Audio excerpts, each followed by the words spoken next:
अच्छा, अस्सलाम वालेकुम। अच्छा, इस क्लास के अंदर मैंने जो शुरू में आपको बताया था कि हमारे पास तीन जो है एक रिपोर्ट व्यू होता है, एक टेबल व्यू होता है। अब तक की दोनों चीजें तो मैंने आपको जो है ना टेबल व्यू के अंदर बताया, जिसके अंदर मैंने आपको बताया कि जो है आप इसमें डेक्स कैसे यूज कर सकते हैं, नया कॉलम कैसे क्रिएट हो जाएगा। ठीक है ना। अब मैं आपको बताता हूँ कि रिपोर्ट व्यू के अंदर और हमारे पास एक मॉडल व्यू होता है। मॉडल व्यू के अंदर क्या चीज आती है, जब हम मॉडल व्यू को क्लिक करते हैं तो मॉडल व्यू पूरा जो है वो बस ये टेबल सारे मौजूद होते हैं। इसी टेबल जैसे प्रोडक्ट का टेबल है तो प्रोडक्ट की सारी हिरार्की हमारे पास नजर आ रही है।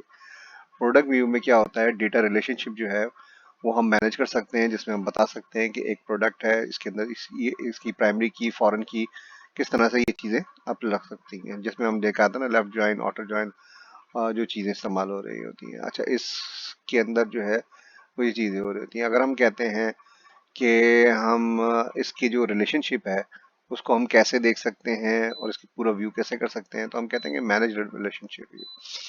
अब जब हम मैनेज रिलेशनशिप व्यू के ऊपर क्लिक करते हैं, हमारे पास यहाँ तमाम टेबल्स के जो वो हमारे पास जो है वो रिलेशनशिप आ जाते हैं। ठीक है। इसमें दो तीन चीजें हैं, वो ऑप्शन के ऑप्शन में भी दिखा दूंगा मैं आपको। आप आपको आपको बता दूंगा इसके ऊपर कि ये क्या किस तरह से हो सकता है। जैसे फॉर एग्जांपल ये हमने किया एडवेंचर वर्कशॉप का है, ये सारे जो है रिलेशनशिप दिखा रहा है। यहाँ कॉलम्स टेबल साथ ही आपको बता रहा है कि किस कॉलम के साथ कौन सी जो है वो कीज के साथ जो है वो रिलेशनशिप बनी हुई है। अगर आप किसी रिलेशनशिप को खत्म करना चाहते हैं तो उसको एक्टिव और इनएक्टिव कर सकते हैं। रिलेशनशिप तो रहेगा लेकिन एक्टिव नहीं आएगा। यहाँ से एक्टिव और डीएक्टिव हो सकता है। तो यहाँ पर जाने के बाद आप इसको एक्टिव और दोनों को हम एक्टिव कर देते हैं। ठीक है ना। इसी तरह से अगर आप चाहते हैं कोई टेबल आपका अपलोड हुआ है और आपने डिफॉल्ट में उसको कहा हुआ था कि ऑटो डिटेक्ट नहीं हो, तो यहाँ पर जाकर अगर आप ऑटो डिटेक्ट को करेंगे तो वो खुद रिलेशनशिप को चेक करेगा। कोई नया रिलेशनशिप बना है तो उसको दे देगा। लेट्स सपोज मैं इसको चलाता हूँ, फिर आपको बताता हूँ इसके ऊपर। जब मैंने इसको ऑटो डिटेक्ट करवाया तो फाइंड नो रिलेशनशिप आई। अभी तक कोई हमने नया नहीं किया था तो इसलिए, तो अगर होता तो यहाँ बता देता आपको। ठीक है। तो ये है मैनेज रिलेशनशिप। इसके ऊपर इसके दो तरीके होते हैं। एक, अगर आप चाहें तो यहाँ से भी जैसे इस रिलेशनशिप को चेक करना चाहते हैं तो हमने कहा कि ये रिलेशनशिप बताओ इसके ऊपर।